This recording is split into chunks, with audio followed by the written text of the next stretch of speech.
everybody. Pam Pope with the Pope Davis Team Realty.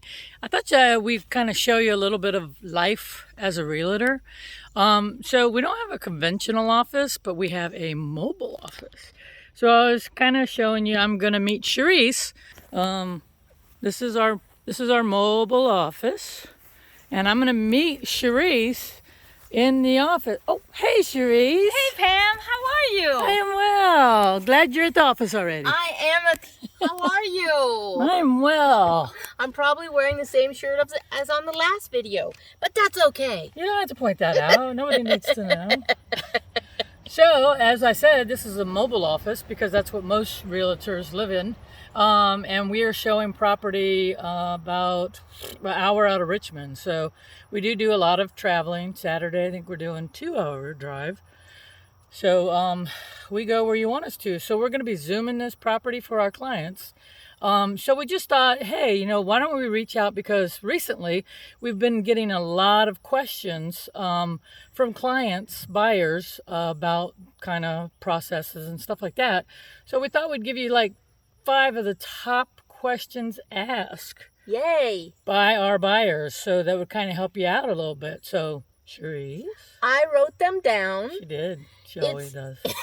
It's hard to remember what the heck did they ask me, and then when you're in the moment, it's like automatic. Blah blah blah blah. There's the answer, and let's move on. Sure. But okay, we have our top 5 questiones. I'm reading. My first one is, I'm ready to buy a home. What's the first step? Okay, on our one video, we said you should always have a pre-approval letter from a mortgage or a bank. Check that one out. However, that is like really number 2. The first thing you should do is to look at your own finances. Well, yeah, besides call us, is to look at your own finances in the sense of what is the home payment that I can afford every month. But make sure it's realistic because everybody wants to pay $200 for their mortgage every month. But you got to make it realistic because right now on average, most houses, the best you can get, unless it's super cheap, is about $2,000 a month higher. And if you're not used to paying water, electricity, all those add-on home bills, so you need to first get that price point settled in your mind, okay?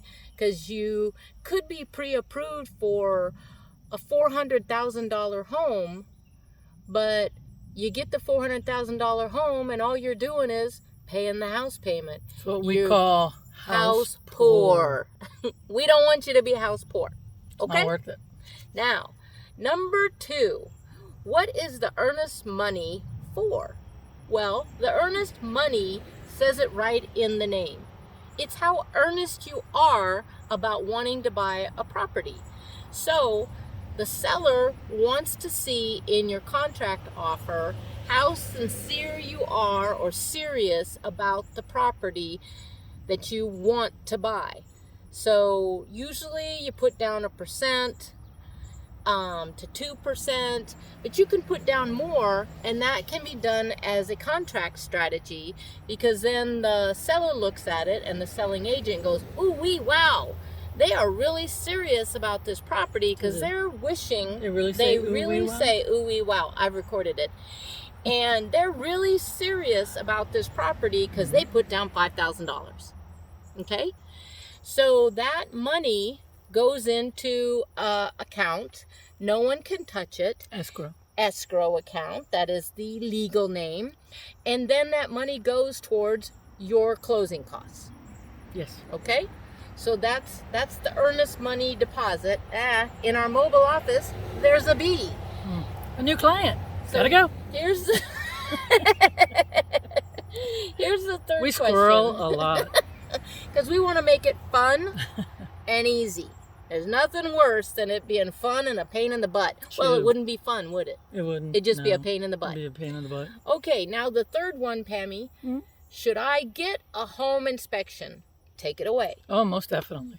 There are so many things that you find, and there are so many times that we've had people, and the outside, as we call it, was the lipstick on the pig, because inside it was not pretty. Woo! So once you peel back the crawl space, the attic, you can find a lot of things that are wrong with the house, and you really need to get out of it because it costs a lot of money. And right now, it's real hard to get contractors to even come out, especially if it's something small. But the last one we had was a crawl space issue, and it was going to cost thousands of dollars.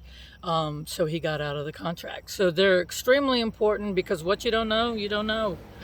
Until you peel back. And you need to know. So you definitely need to get them. They're on average 400 plus, depending on the size of your house. And They they're can save you extremely- thousands. And your agent will know how to negotiate if there is a lot of offers. They're going to know how to negotiate, how you should write the contract up to where that you might not, want certain things fixed, and you do want other things fixed. So you won't always lose a deal because you ask for things. So. Excellente, Pam. Indeed. The fourth question is, what should I offer? Cash. Cash. But we don't all have cash now, do we? Cash, no. Okay. So if you don't have cash, Pam, what should you offer? So if you don't have cash, you really should kind of look at what's going on. So the offer really comes down to purchase price, unless you have some offers that there's no offers. Then you can kind of negotiate. Your agent has to fill out the other agent, see kind of what's going on. A lot of clients are very particular and they won't budge at all. So it's only been on the market for a very long time because the seller won't budge. They want what they want, that purchase price. So there's a lot of factors that go into negotiations and offering prices. But on most averages, you really do, unless it's really bad. Your agent should have done a comparative market analysis prior to going to the home, and you can see just about what everybody's selling in that area. And most likely you're going to offer purchase price. But like I said, there's a lot of negotiation that goes in there, a lot of thinking and calling other agent just to figure it out. So, and also, it could be, we're always going to ask. It's not us making the offer. It's you making the offer. We Yes. can advise you as much as you want us to advise you. Mm-hmm. But if the bottom line is, hey, I don't want to offer purchase price, I'm going to go 10,000 below. You know what? That's what we're going to do. In this market, I'd wish you luck.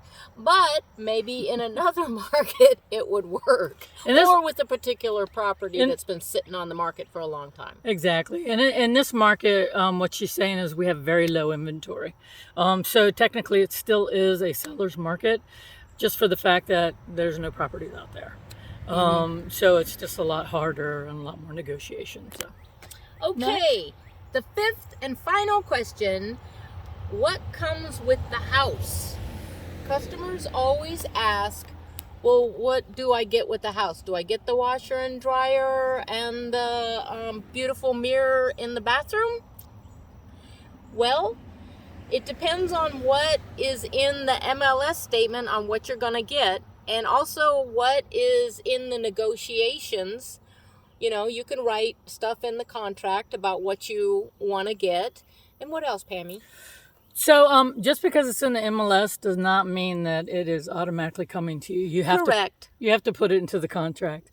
Also, you can do a bill of sale. Your agent can do a bill of sale if you want to buy furniture, or you just have the agent call the other agent and see if they're amenable to allowing more stuff going. Like sometimes you can get furniture and stuff like that. Mm-hmm. We always put into a contract that you would want the refrigerator, things that are stable or automatic.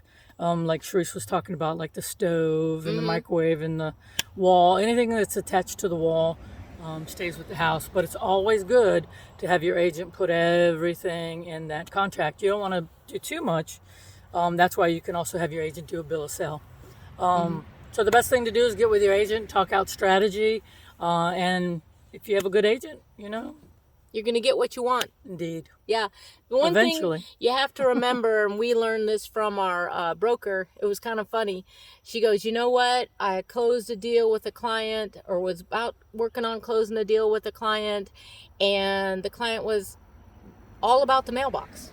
All about the mailbox. And it's like, okay, we can't kibosh a deal because you want that mailbox. Mm-hmm. Okay? It's not coming with the house. No. But you know what I'm saying? If you want the house, you got to look at the bigger picture and let go of that mirror or that chandelier. Okay? Yeah. That's my news on that. And that's going to be an extra cost to you. It doesn't just come free because you gave them purchase price. Yeah. And thinking that they're not going to expect extra money for that. So it's all a negotiation thing. So Anywho, as we always say, we got to get to our Zoom. oh, we have to get to our Zoom. So as much as we love talking to you, check out all our other web videos. What are they? YouTubes. YouTubes, like she said. Yep. And view them. And next week we're gonna. We put one out every week. So next week we're gonna go in deeper into the actual contract, so help you understand a little better. Of course, this is Virginia, so that is the Virginia contract. It's the only one I know. So I'm gonna help you with the process a little bit more. So as always, If you have any questions, call call us. us.